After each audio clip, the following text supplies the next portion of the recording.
Welcome to Spirit Matters. This is Phil Goldberg on behalf of me and my co-host Dennis Ramundi.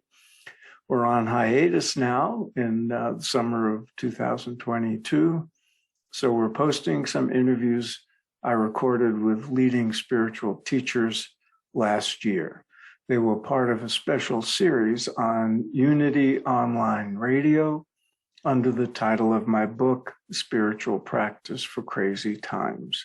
I'm sure you'll find them illuminating and inspiring. Enjoy.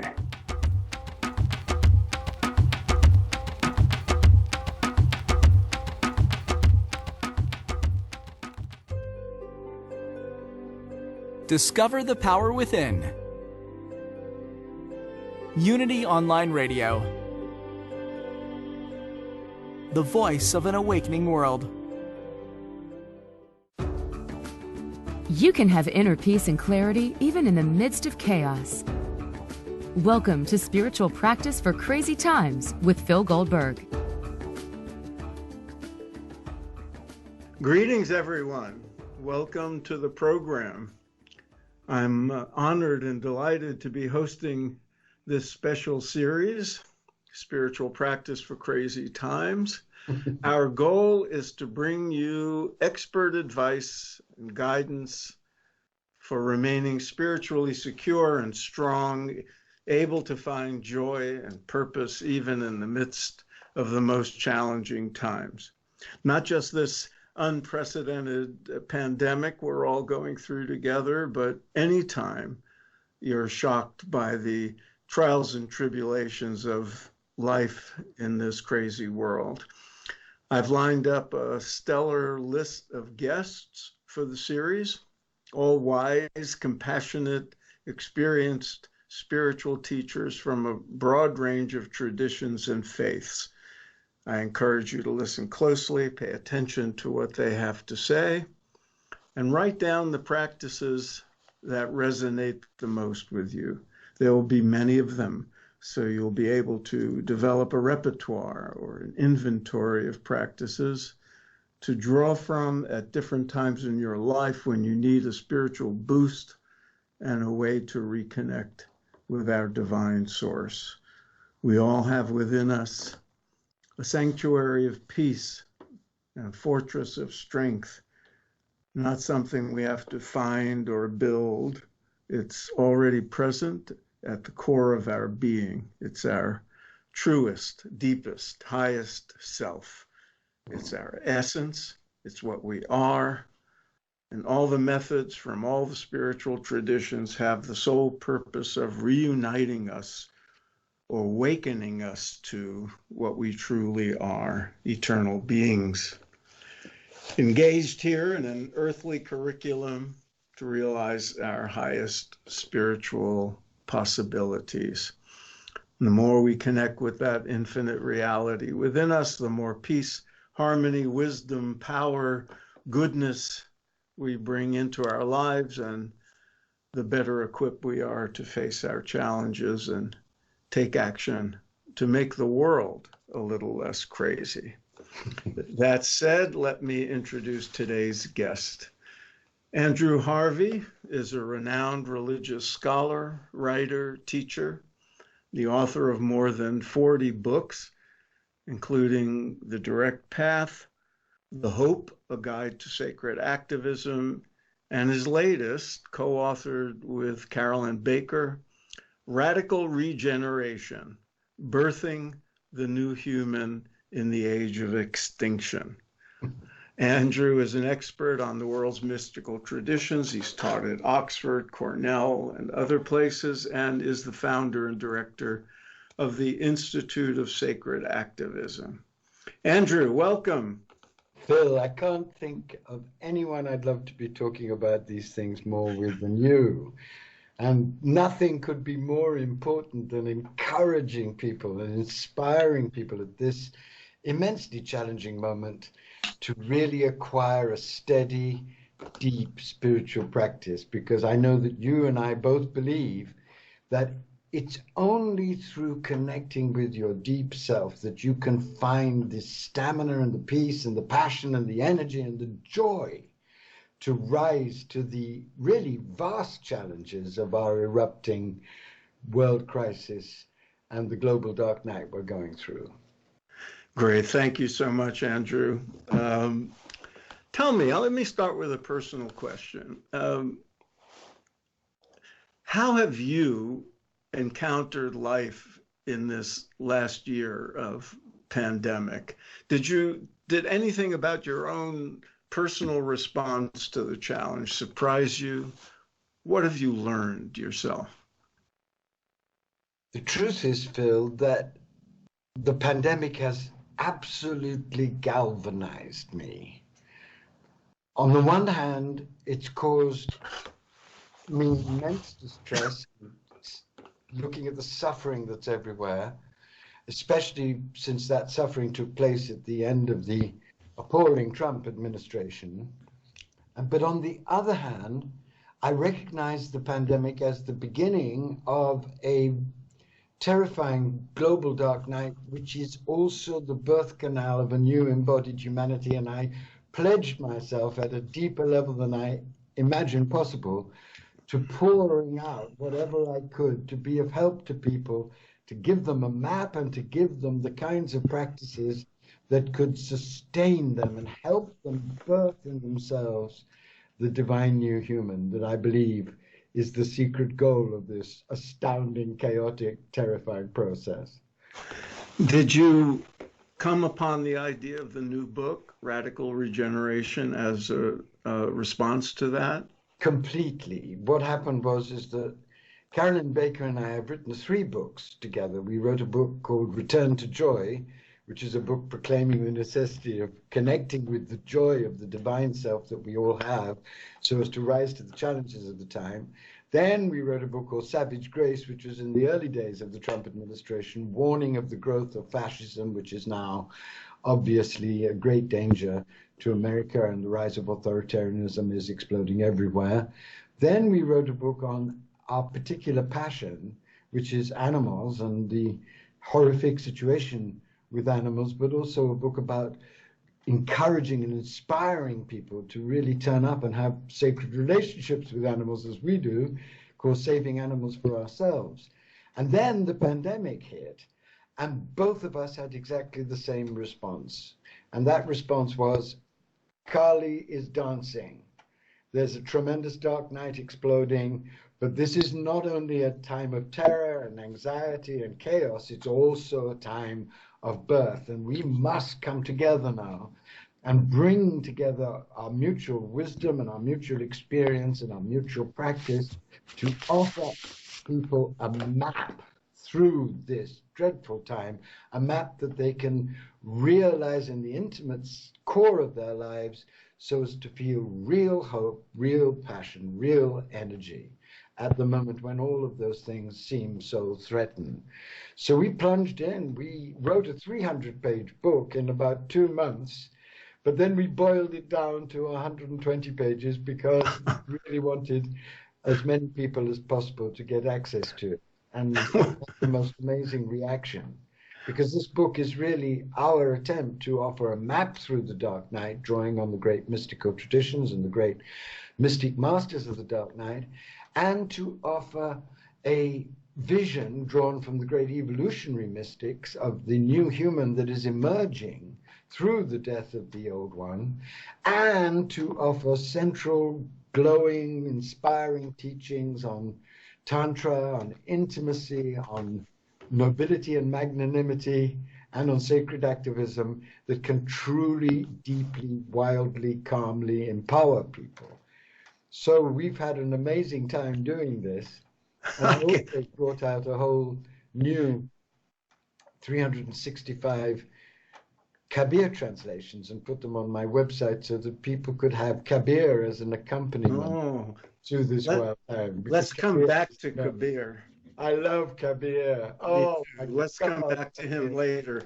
But as a writer of books, I have to bow to you and commiserate with you. I've also had to cut a lot of pages from my drafts.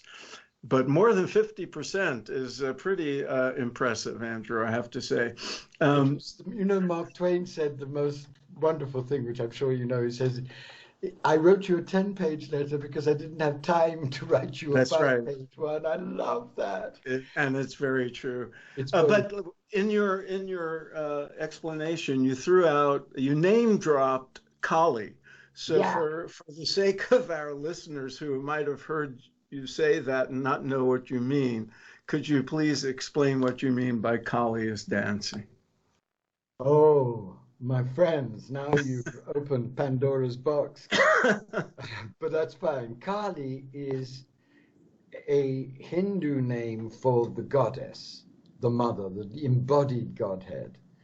And Kali in Hinduism represents the ferocious love of the mother that presents itself in destruction that leads to new creation.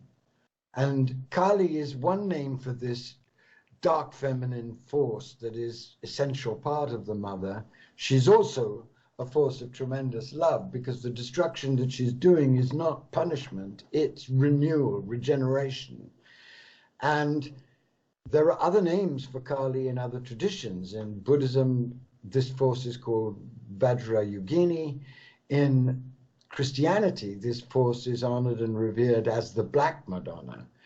I have a particular passion for this force because my whole life has been dedicated to the Divine Mother. And my understanding and experience of the mother is that her love expresses itself in two main ways. One, of course, nourishing and tender and amazingly inspiring and encouraging and revelatory.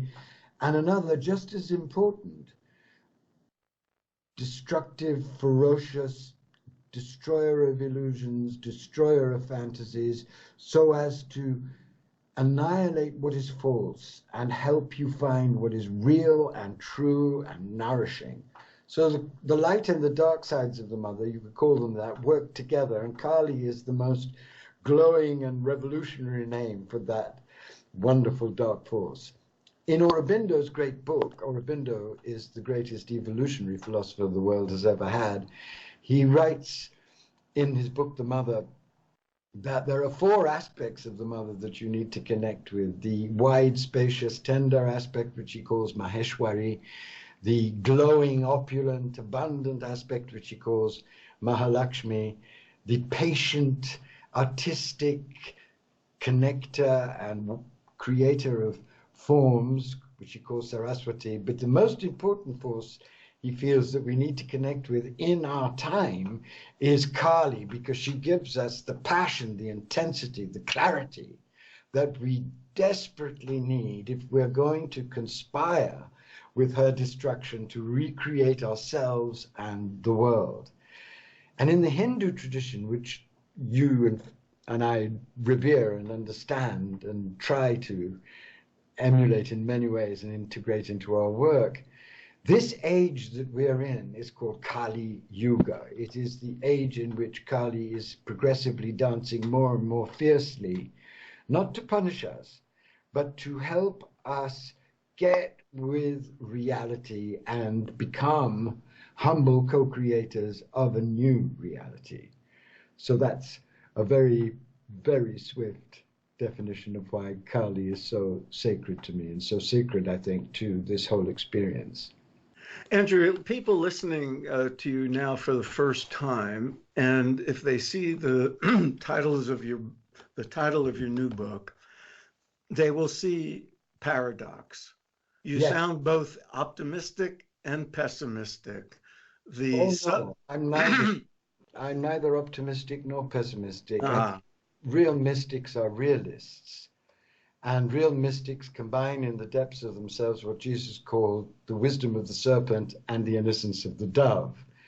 And that means that a true mystic who has been initiated into reality sees, on the one hand, the divine light in all of its glory, in all of its evolutionary possibility, in all of its absolute, timeless, eternal magnificence, and knows himself or herself one with that light, and all beings one with that light, and knows that the possibilities that come from aligning with that light are truly infinite. But at the same time, that light, once you experience it, illumines everything that is dark in the world and in yourself and in the crisis that's exploding all over the world, and shows you directly what needs to be dealt with. And if you don't have the wisdom that comes from illusionless confrontation with the real, you are really screwed, because the crises that are erupting now will then end in human extinction. But if you only have that, you will be paralyzed beyond all possibility, and it will be very difficult for you to continue. That's why you so need the innocence of the dove, the visionary understanding. So I'm neither a pessimist nor an optimist. I'm a realist. I face the light every day. I see it. I am aligned with it. My work is dedicated to the birth of a new humanity, but I'm not at all illusioned about anything that's happening. We need to confront the darkness in ourselves and in the world, and we need to rise with the power of the light to help the light birth a new world through us. Is that what you mean in the epigraph to your new book, which I found fascinating? To quote you, the specific medicine for the shock of despair is the deeper shock of meaning. Absolutely. Explain. That comes from a great, well, despair is an honorable reaction to what's going on.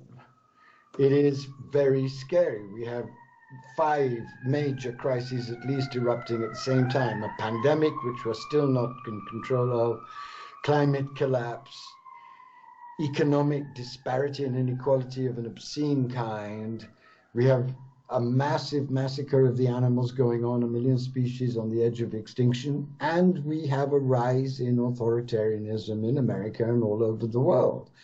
And if you add to that what Paul Levy calls wetiko, a soul sickness, a despair, a paralysis in the face of all of these things, we have the perfect cocktail for an annihilatory crisis. But truth has the 2 faces that I have described. On the one hand, it casts an absolutely illusionless light on this horror that's happening and forces us to confront it. And on the other hand, it constantly reveals to us, if we love it, our divine consciousness and the extraordinary powers of renewal and regeneration that consciousness gives us access to, as you said so beautifully in your introduction. So the only recipe for despair is to get down with the real. And the only way to get down with the real, the eternal, the timeless, with all of its peace, but also all of its evolutionary passion and energy, the only way to get down with the real is to plunge very much more deeply than any of us have ever imagined plunging into spiritual practice, and put what we find in the unfolding revelations that we're given into what I've called sacred activism, into sacredly inspired, wise, non-violent, urgent, radical action. That is what my work is about, and that's what I have been dedicated to now for 30 years. Now, there was another line in your book in the first chapter that struck me and also carries with it a certain paradox. You write that living free is living free of both despair and hope. Yes. Most people think of hope as an antidote to despair, and you're saying we need to be free of hope as well. Tell us why you say that. The antidote to despair isn't hope. The antidote to despair is being hope. The problem with a lot of seekers is that they want hope on the cheap. They want to believe that everything's going to be fine, everything's going to work out. This is a disaster because it keeps them passive.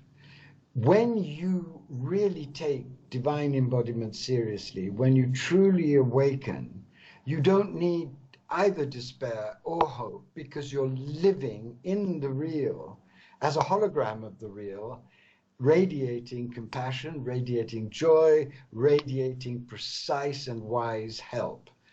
That's what I mean. Very good.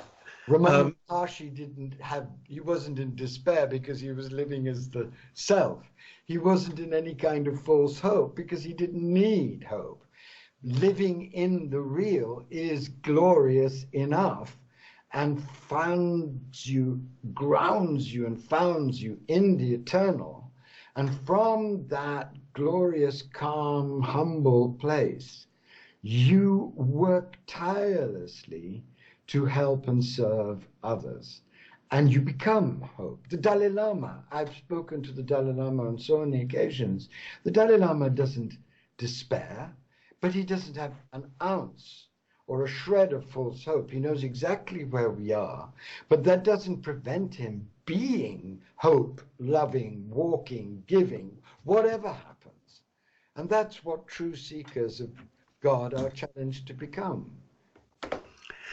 In the book, you have early on 10 brief suggestions for navigating turbulent times. So let's switch to some practical stuff. The first one has to do with specifically the pandemic and being safe in it. And the second is about taking care of your health. And then you have some other specific suggestions. Let's start with fill your life with inspiration and beauty. Yes. What's more important than inspiration at a time like this? This is something I myself have learned during this pandemic.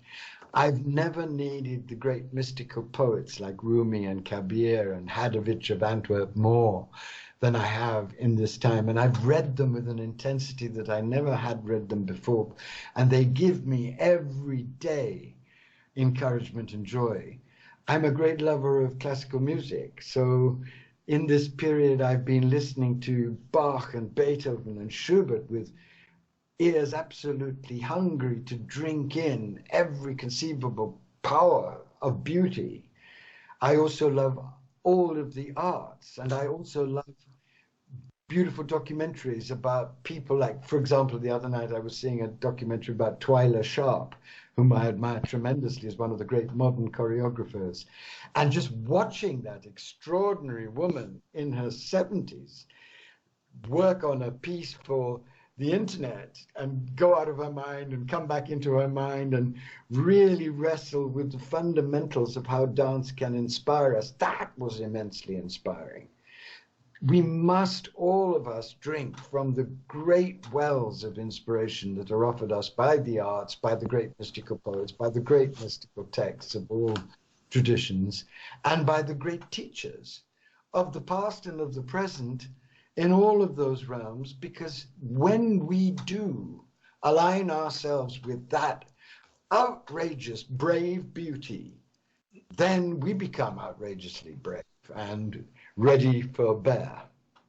Great. I will now watch the Twyla Tharp show that I recorded and remember your inspirational words. I watched the one. So wonderful, Phil. She said, dancers know that there is only one way, and that is forward. I love that.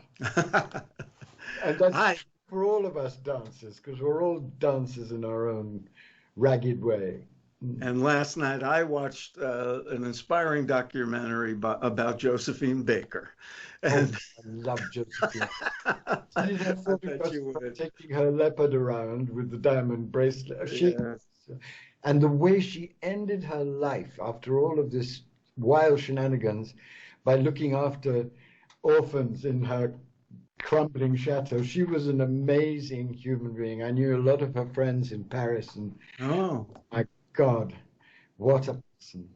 Okay, before we get too carried away, we will come back to Andrew Harvey in a minute. We have to take a brief break, and we'll be right back.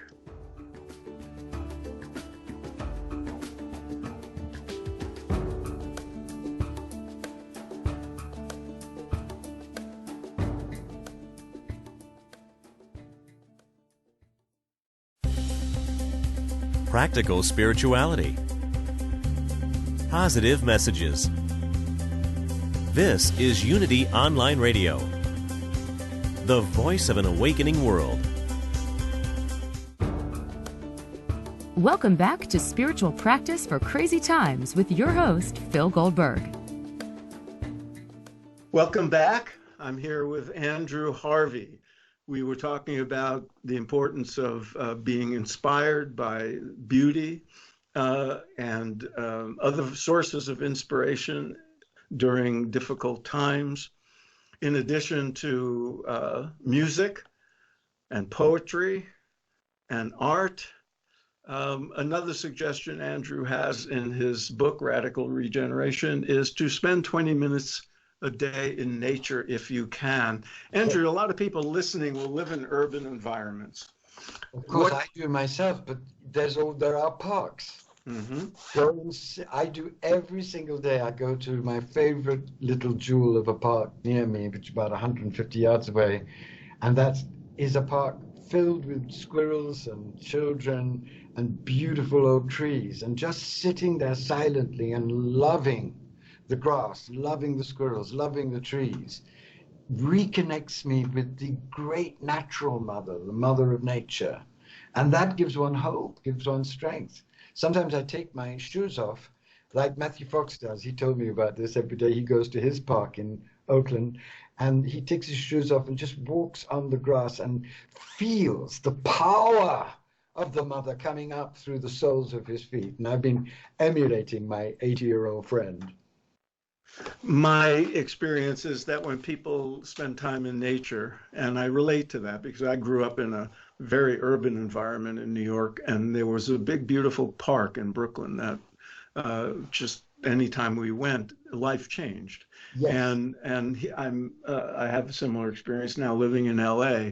But one of the things I believe happens when you spend time in nature is your attitude toward the climate crisis changes. Absolutely. Talk to us about that. Because about 10 years ago, I was sitting in my favorite park, and suddenly I was overcome by terrible dread, because I suddenly saw in a flash of vision that everything I was looking at that I was loving so much was threatened. And that plunged me into my book, The Hope. It was one of the inspirations for writing that book as urgently as I could, because that experience just overwhelmed me with grief and actually led to a very profound exploration of all of the dark shadows this crisis is creating in us, which made me grateful for that experience. Whenever you are really overwhelmed by the beauty of nature, as I have been in Namibia, which is my favorite place on earth, which I go to whenever I can afford it, to just drink in the primal, original world, because Namibia is naked desert foaming with animals in astounding grandeur. Whenever I go there and to the other places where I worship nature, I feel on the one hand the tremendous strength of the mother, and on the other hand the agony of what we're doing to her. And she gives me the strength to feel the agony, and then to dedicate myself anew to doing whatever I can with the last years of my life to rouse people to defend the mother and to defend the environment. Which brings us to another point you make in that early part of your book, which is to take the time to grieve. There's a lot of grief. Many of us have lost loved ones, and were deprived of the usual collective rituals that help with the grieving. And even if we were lucky enough not to have suffered deep personal loss, there's heartbreak just in the news every day. Absolutely. What do you tell people, and I'm sure people come to you who are suffering loss, what do you tell them about grief and the importance of taking the time to grieve? I tell them three things. The first is to greet their grief as holy, to treat it as sacred, to not try and repress it. Because if you go into your grief and allow it, you'll find that grief is a river that will take you to the shore of a deeper realization, a deeper understanding, and a deeper commitment to put love into action. That's the first thing. The second thing I tell them, and I really tell them, I advise them strongly, is to create from your friends, as I have done, a grief circle. I have a group of 4 or 5 friends here in Oak Park, and we have created a conscious grief circle in which we meet every Sunday, and we speak about the anguish that we're feeling at the political situation, at the economic situation, at the suffering so many people are going through, at the horrific news about climate change.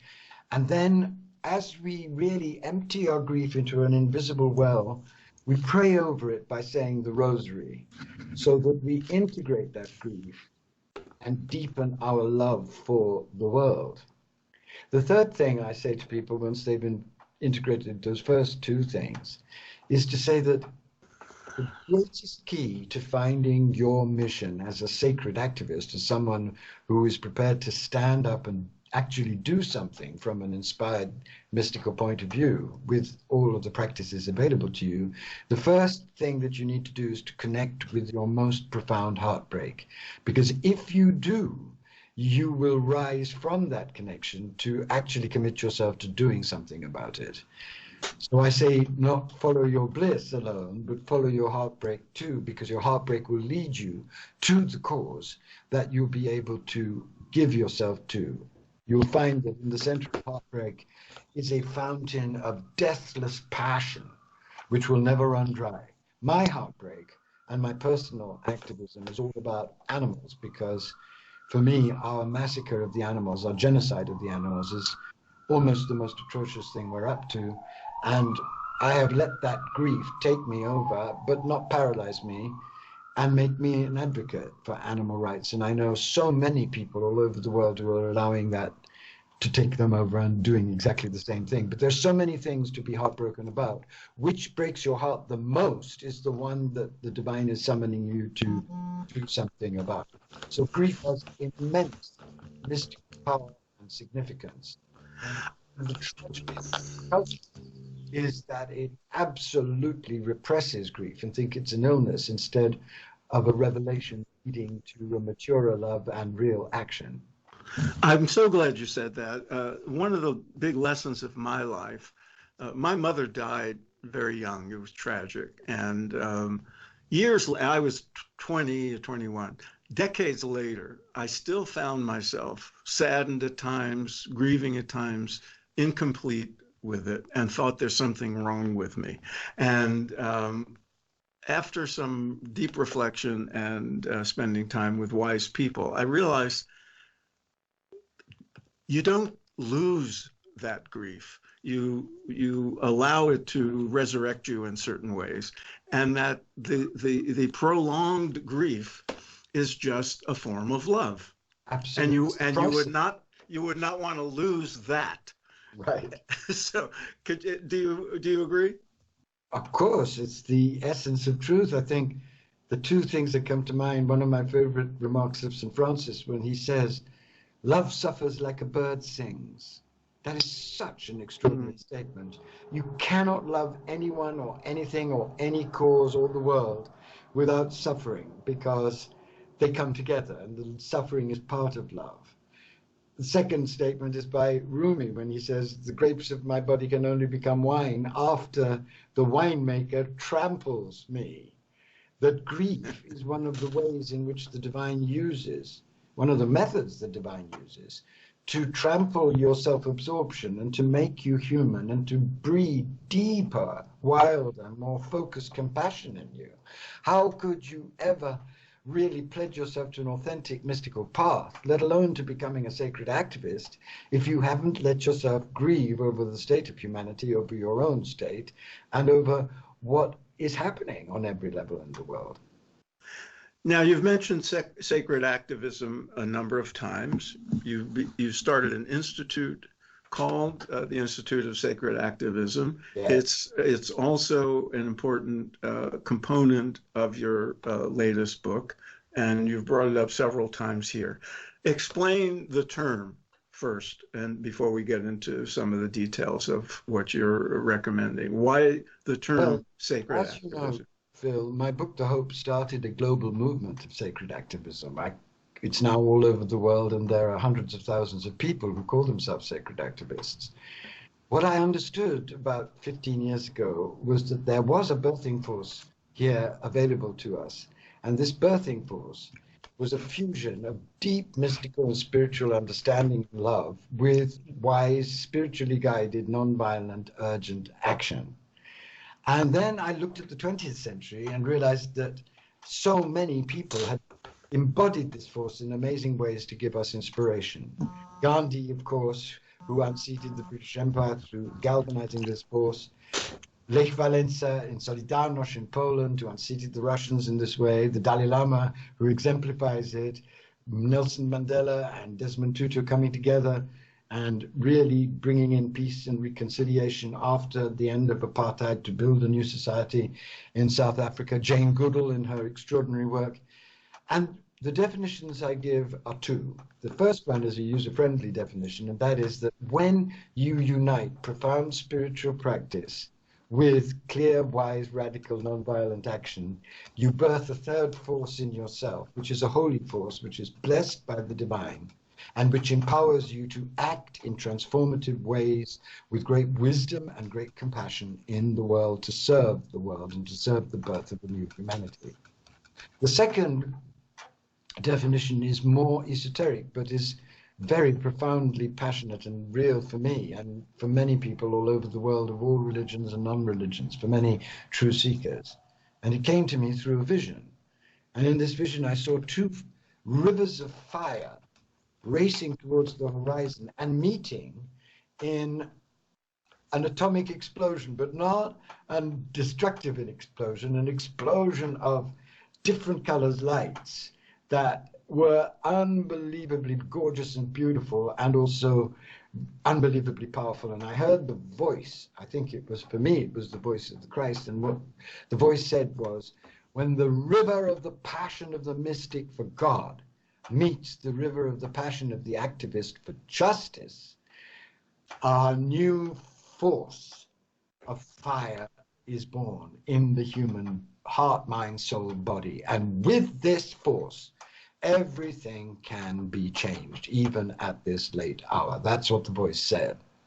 And what I realized I was being shown is that sacred activism is one of the ways in which the new humanity not only could potentially transform all conditions of life on earth and all structures of oppression, but it's also the force that will enable this evolutionary impulse that we celebrate in radical regeneration to flower. Because what we're saying in radical regeneration, which is what I began to say in the Hope, is that this is a global dark night. It could result either in extinction or transfiguration. And if you want to go for the birth, my friends, you need to do three things. You need to align with the laws of the dark night, which require surrender and humility and giving up to God for the results that God wants. You need to align with the evolutionary understanding of the great evolutionary mystics that the dark night is a birth canal for a new humanity, and you need to turn up as a sacred activist, because that helps you unify heart, mind, soul, and body in calm and passionate compassion and calm and inspired action. So a whole new human being is born. So that's sacred activism, and that's why it's so central, not only to my vision, but to the Christ consciousness, to Mahayana Buddhism, to all the great mystical systems that understand at the deepest level that the new human, the divine human, the enlightened human, is not only one that is a human being that has divine awareness, but one that puts divine awareness into action to transform the world. Andrew, not everybody, as we know, is inclined to be a Nelson Mandela in their environment. No. People have different degrees of passion and different obligations, duties, inclinations, and so forth. What do you tell people who say, "I'd love to help, heal the world, Andrew, but I have enough on my plate," about what they can do? First thing I would say is I completely get it and I understand. The second thing I would say is that you're not going to be given you're not going to be given any alternative, because the crisis that is exploding now and is going to get worse is going to compel you to make a choice. Are you going to let it explode and potentially wipe the human race off the face of the earth? Or are you going to realize that this age is one that is asking you to turn up in whatever way is most natural to you, to plunge much more deeply into spiritual practice and to take very much more seriously your obligations as a citizen of your country and as a citizen of your world? There's no way out to this challenge, but everybody can rise to this challenge in different ways that suit their own gifts and temperaments, but nobody is secure from it. It's a wonderful challenge. Stop hiding in your responsibilities and start claiming your divine consciousness and the obligations and responsibilities that that consciousness has. That's not a user-friendly reply, but it's a user-friendly time. What have you found people in that situation who have limited time have done to make a contribution and at the same time honor their private obligations and duties and their own sense of what's appropriate for them? What kind of things have people been doing? Well, first of all, a lot of people who've heard this message and been inspired by it and are in that position have become very much more aware of what's really happening. They've informed themselves and stepped up as citizens and voted for what they want to see happen and taken that voting very much more seriously. Secondly, a lot of people I have inspired have become advocates in their own way when they have the time for the cause that they truly, truly care about. Thirdly, many people have undertaken the challenge that I pose in the hope of creating what I call networks of grace, 8 or 15, between 8 and 15 people whom they know and love, whom you may meet with to inspire each other and to do something local in their local world. Fourthly, a lot of people who have really heard this message and are very heavily busy with all the obligations you can imagine, have decided to tithe their income and devote real money to helping those on the front lines. Fifthly, those who have truly said to me, look, I'm not an activist by temperament, but I deeply admire what activists are doing and I want to support them, but I don't have any money. I've said to them, make sure you pray for the success of the great heroic activists on every level out there. Prayer has an immense force of blessing and of courage and of strength to sustain their actions in the face of overwhelming pain. So all of those ways are ways in which anyone, whatever their obligations, you and I have immense obligations. That doesn't stop us from turning up and doing the work even into our advanced and wild old age. So get the program and start doing something in any way that I've just suggested that truly, truly meets your temperament and gifts. But realize that you must do something now. You have to turn up as a citizen of the world, realizing that everything is at stake, and calmly, calmly dedicating what time you can, what resources you can, and what inner practice you do to the transformation of humanity and the saving of the planet for the birth of a new humanity. Do you find, as I have, and in my book, which is the same title as this show, I write about the importance of service, and I looked into some of the research, and it turns out that the mystics were all correct. They've been surprise. When they say that service, selfless service, what in India is called seva, yes, that in every spiritual tradition calls upon its people to do something of service, but it also serves the server. And there's a lot of research that demonstrates that people who do give some service in their lives are actually healthier and live longer and so forth. Could you address that? You know, Mathieu Ricard's great book on altruism, in which he brings together all the latest research done all over the world, which just proves something that the mystics have always known, which is that if you're paralyzed by despair, if you're unhappy, serve. And you suddenly find yourself feeling joy and suddenly find yourself far healthier and far more inspired. This is the truth that is known by all the mystical traditions, and especially emphasized, of course, in the real Christian tradition by the original Jesus, who made it the center of his message. So it's very important for people to understand that service is not something that you do out of guilt and shame and terror and fear. Service is the natural flowing out of receiving divine love, realizing that you are part of that divine love and wanting to share it with others. And if you do share it with others, you become so much happier, more fulfilled yourself, and so much more lovable. So we don't have to give up our narcissism to provide service for the world. We can. That's what the Dalai Lama calls enlightened selfishness, which is such a fantastic phrase. Yes. He said, you don't be selfish, but be enlightened selfish and serve, and you'll be happy. That's one of his greatest jokes. That's great. In Radical Regeneration, you have a section called Our Sacred Duty, and you cite 5 lessons regarding our sacred duty at this time in the history of humanity. The first of those lessons is life is hard. Yes. Tell us about that. Well, life is hard for everybody. We're dying and we're surrounded by terrible suffering and grief.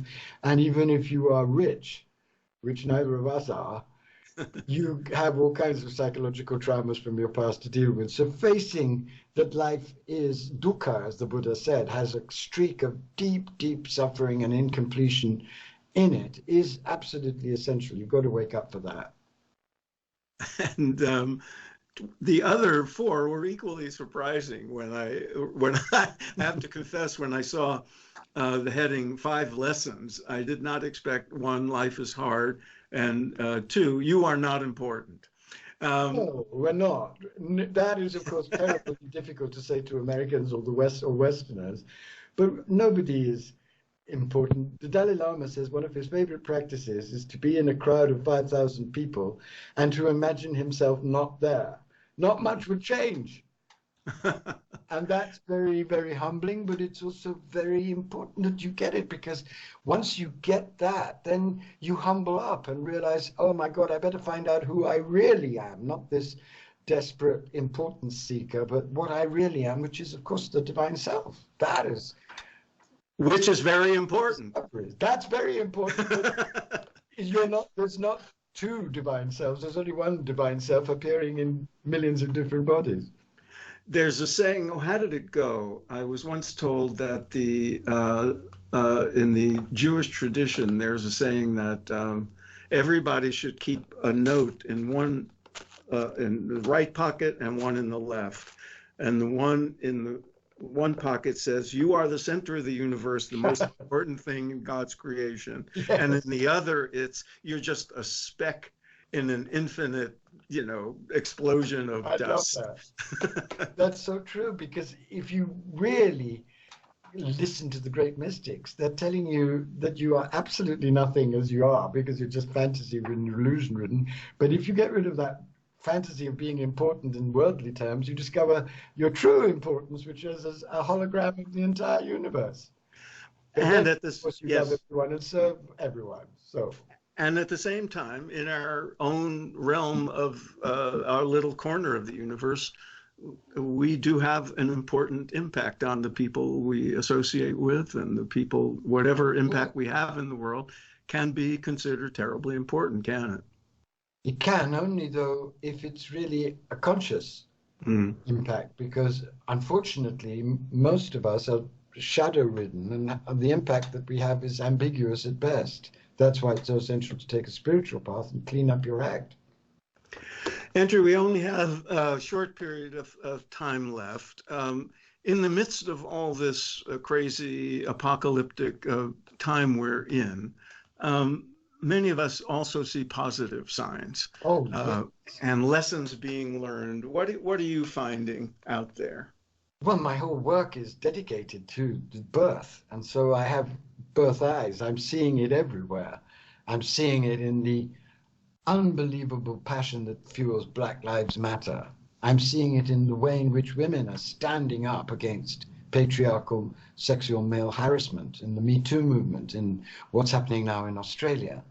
I'm seeing it in the extraordinary growth in real citizenship that's happening in America in the face of growing fascism and violence. I'm seeing it in the spread of environmental consciousness amongst the young. I'm seeing it in the extraordinary tenderness and open-mindedness of so many young people. I have a goddaughter who just continually astounds me by the range of her tolerance and wisdom. I have a young Pakistani trainer who's trying to whip me into shape. He's 24, and he takes my breath away by his generosity of spirit and by his understanding and by his openness of spirit. Andrew, we have to cut it short, I'm afraid. I'm glad we're ending on this positive note. It was all positive. Yes, it was, and there's much to find that's encouraging, and I encourage our listeners to look deeply into Andrew's work on sacred activism, his new book, Radical Regeneration. Join me next week. We'll have another wise and wonderful guest. Meantime, you can find me at my website, philipgoldberg.com. Read my books, especially Spiritual Practice for Crazy Times. Listen to my... I love that title. And listen to my podcast, Spirit Matters, which has about 250 or so interviews with wonderful people, including Andrew more than once, and others who you will learn from. In the meantime, be well, be strong, stay safe. Thank you for listening.